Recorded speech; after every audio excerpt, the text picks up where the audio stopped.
Welcome to நல்லாசேரிங்கப்பா. இன்றைக்கி நம்ம எபிசோடில் வந்து ரொம்பவே வந்து ஒரு இன்ட்ரெஸ்டிங்காக 15 மினிட்ஸில் வந்து ஒரு டீ கடையில் போடுற ஸ்வீட் போண்டா வந்து எப்படி போடுறது அப்படின்றத வந்து பார்க்கலாம். அதுக்கு வந்து தேவையான பொருட்கள் வந்து பார்த்தீங்கன்னா 1.25 கப்பு வந்து மைதா எடுத்துக்கலாம், 1/4 கப்பு வந்து தோசை பேட்டர், இட்லி பேட்டர் எது வேணாலும் நீங்கள் வந்து எடுத்துக்கலாம். அது வந்து லைட்டாக ஒரு புளிப்பு டேஸ்ட் கொடுக்கறதுக்கு.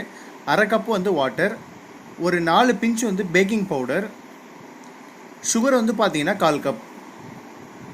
ஏலச்சி பவுடர் வந்து உங்களுக்கு எவ்வளோ வேணுமோ அந்த ஃப்ளேவருக்கு தகுந்த மாதிரி வந்து ஆட் பண்ணிக்கலாம், இல்லை நீங்கள் ஆட் பண்ணாமவும் இப்போ நான் வந்து உங்களுக்கு சொல்லியிருக்க எல்லா மெஷர்மெண்ட்டுமே வந்து நான் ஒரே கிளாஸ் பவுலில் தான் வந்து எடுத்திருக்கேன். ஃபஸ்ட்டு வந்து ஒரு பாத்திரம் எடுத்துக்கோங்க, அதில் வந்து அந்த 4 பிஞ்ச் வந்து பேக்கிங் பவுடர் வந்து ஆட் பண்ணிவிடுங்க.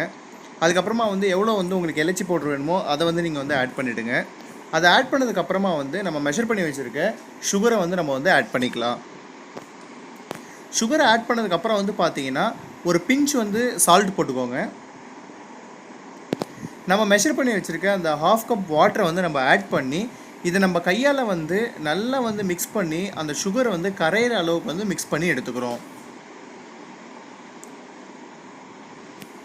இப்போ வந்து பாருங்கள், இந்த சுகர் வந்து கம்ப்ளீட்டாக இதில் வந்து மிக்ஸ் ஆகிடுச்சு.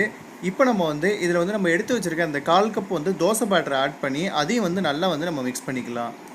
அது மிக்ஸ் ஆனதுக்கப்புறமா இதில் நம்ம மைதாவை வந்து போட்டுட்டு இதையும் வந்து நல்லா வந்து மிக்ஸ் பண்ணி எடுத்துக்கோங்க. லம்ப்ஸ் எதுவுமே வரக்கூடாது. இப்போ பார்த்தீங்கன்னா வந்து நம்ம பேட்டரி கன்சிஸ்டன்சி வந்து இந்த அளவுக்கு வந்து இருக்கணும். அப்போ தான் போண்டா வந்து நல்லாவே வந்து உப்பி பர்ஃபெக்டாக நமக்கு வந்து கிடைக்கும். பார்த்தீங்கன்னா நம்ம பேட்டரி வந்து நல்லாவே வந்து மிக்ஸ் பண்ணிட்டோம். இது ஒரு 10 நிமிஷம் வந்து ரெஸ்ட் கொடுக்கலாம். இப்போ வந்து பார்த்திங்கன்னா ஒரு 10 நிமிஷம் வந்து ஆயிடுச்சு. இதுக்கு மேலே வந்து ஏர் பபிள்ஸ் வந்து ஸோ இந்த டைமில் வந்து நம்ம என்ன பண்ண போகிறோன்னா அதை இன்னொரு வாட்டி வந்து நல்லா வந்து மிக்ஸ் பண்ணிக்கோங்க.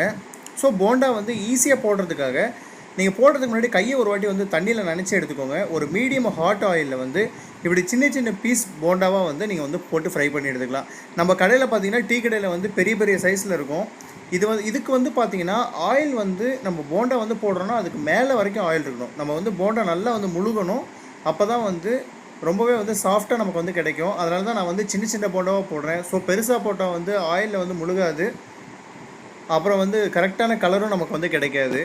போண்டா வந்து போட்டதுக்கப்புறம் வந்து பார்த்திங்கன்னா ஆயிலோட ஹீட்டை வந்து குறைச்சி வச்சுக்கோங்க. குறைச்சி வச்சுட்டு ரொம்பவே வந்து பொறுமையாக ஒரு கோல்டன் ப்ரௌன் கலருக்கு வந்து இதை வந்து நம்ம வந்து ஃப்ரை பண்ணி எடுத்துக்கலாம். இந்த மாதிரி ஆயில் வந்து மேலே ஊற்றி அழகாக வந்து ஃப்ரை பண்ணி எடுங்க. இப்போ வந்து பாருங்கள், நமக்கு வந்து அந்த கலர் வந்து கிடச்சிருச்சு. ஸோ போண்டா வந்து பர்ஃபெக்டாகவே வந்து ரெடி ஆகிடுச்சு. இப்போ நான் வந்து இதுலேருந்து எடுத்துக்கிறேன். ரொம்பவே வந்து ஈஸி தான், ஒரு 15 மினிட்ஸில் வந்து செய்ய முடியும். இப்போ பாருங்கள், இதோட டெக்ஸ்சரை ரொம்பவே வந்து சாஃப்டாக இருக்குது. உள்ளே வந்து பாருங்கள் அப்படியே பஞ்சு மாதிரி இருக்குது. நீங்களும் வந்து ட்ரை பண்ணி பாருங்கள். வீட்டில் வந்து எல்லாராலையுமே வந்து ரொம்ப சுலபமாக வீட்டில் இருக்க பொருளை வச்சு செய்ய முடியும். வீடியோ வந்து பிடிச்சிருந்ததுன்னா ஷேர் பண்ணுங்கள், லைக் பண்ணுங்கள், சப்ஸ்கிரைப் பண்ணுங்கள். நல்லா செய்கிறீங்கப்பா.